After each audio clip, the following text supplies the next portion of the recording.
countries or civilizations usually use what they have. There was a lot of silver in the Middle East, so they used silver. Likewise in the U.S., they had a lot of silver, so the original monetary system was based on silver. But then they started discovering gold, and all the gold miners said, no, no, no, we should use gold as the monetary base. So they changed. The U.S. dollar is probably starting to come to the end. Not this month, don't worry, not this month, but it was very strong for a long time. According to veteran investor Jim Rogers, throughout history, countries and civilizations have used their available resources to create their monetary systems. This is because money is essentially a medium of exchange, and it needs to be universally accepted and have a relatively stable value. He believes there have been attempts to establish metal-backed currencies like gold or silver standards, but they often face challenges and only last for a short time. Gold and silver-backed currencies bring forth notable advantages due to their reliance on tangible assets to uphold the value of a country's currency. Nevertheless, these currencies have their drawbacks. A significant concern arises from politicians' frequent reluctance to conform to the strictures imposed by such standards. This resistance intensifies when faced with adverse circumstances, compelling politicians to amend established rules. Rogers believes this historical pattern of altering regulations during difficult situations has consistently eroded the viability of gold or silver-backed currencies as stable and dependable systems.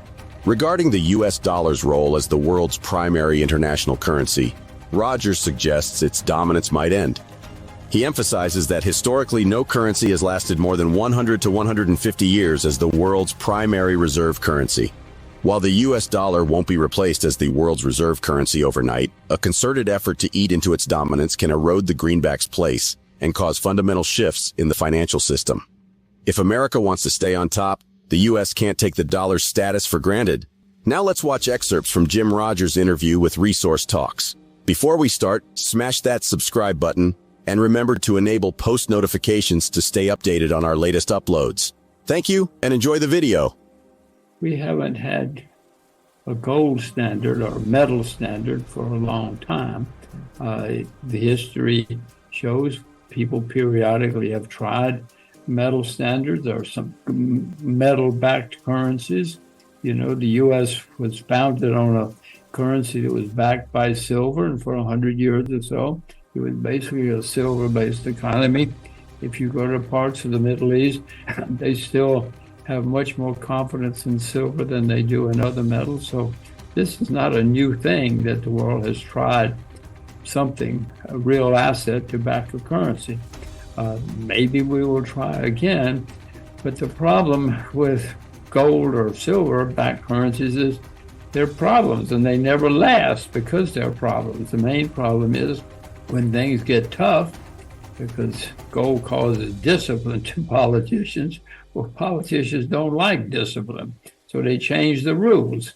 And it's easy to change the rules, and that's why gold has never really been a successful long-term backer of currencies. Nothing has been.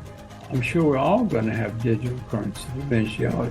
If you go to China now, you can't take a taxi with money. You have to use your phone, their phone money. You can't buy an ice cream in China with renminbi. You have to use your phone money. They're ahead of the rest of us. Everybody's working on it. I'm sure we're going to have digital money in the future. Central banks love it. It's cheaper. They don't have to print it or transport it or anything. And more important, they know everything you do. Antonio, they know. They're going to call you up one day and say, you've been drinking too much tea this month. Stop drinking so much tea, because they'll know everything you do. They love it. It's not good for you and me, but it's good for them. But it's coming. Will certainly come for a while. Then something else will change. But no, I certainly see digital money in our future. And how do you use that then? Again, I guess to repeat a question from earlier, how do I use that knowledge to my advantage? If it eventually is going to turn to digital currencies, what does that mean for a portfolio? What does that change for me? Well, you might want to short the people who print paper money, but it's not going to have that much change on you. You're probably going to, at least, and many people, at least for a while, are going to think it makes their life better because all they have to do is go on their phone and pay their bills or check their bank or whatever. Many people are going to find it wonderful. Then they're going to realize, oh my gosh, those people in the government know everything I'm doing, and they might not think it's so much fun after a while. But from the beginning, anyway, we're all going to think it's great. No, it's Me, how not me, but I'm not going to think it's great because I know the consequences. The U.S. dollar is the world's major currency, the world's international medium of exchange for many, many reasons. It has been for a few decades. It's probably coming to an end. Nothing has lasted more than 100, 150 years. We've had many international currencies throughout history. And the U.S. dollar is probably starting to come to the end. Not this month, don't worry, not this month. But it was very strong for a long time. I own a lot of U.S. dollars. I can see that it's going to have problems. I don't know what's going to compete with the U.S. dollar. I don't know what's going to replace the U.S. dollar. If you know, please don't announce it. Send me an email because I want to buy it myself. And I don't see anything on the horizon. You would think that the Chinese renminbi would be the currency, but it's still a blocked currency, so you cannot have an international currency that's blocked. So I don't know what's going to compete with the dollar in the future. I look every day, I assure you. Well, but in the meantime, I do own U.S. dollars. They've been very strong for a while. I worry about that, but I'm not sure where I should put my money. I do have some renminbi. I do have a few other currencies, but I don't know the answer. Discussing the current state of the U.S. markets, Rogers highlights that historically, the U.S. markets have yet to experience such a prolonged period of growth, spanning 14 years. While this extended period could indicate that the end might be approaching, the U.S. Federal Reserve has raised interest rates substantially from their previous levels to combat inflation. However, these increases remain comparatively modest historically. Rogers believes that this is in line with the existence of lag effects throughout history, which means that there is often a delay between when interest rates are raised and when they significantly impact the economy. Regarding market fluctuations, Rogers highlights that markets typically exhibit a cyclical pattern of ups and downs rather than continuous, linear movements. The current corrections and inflation concerns are a normal part of market behavior. He critiques the decision-making of those in charge of monetary policy, referring to them as bureaucrats and academics who might panic and raise interest rates again if inflation returns.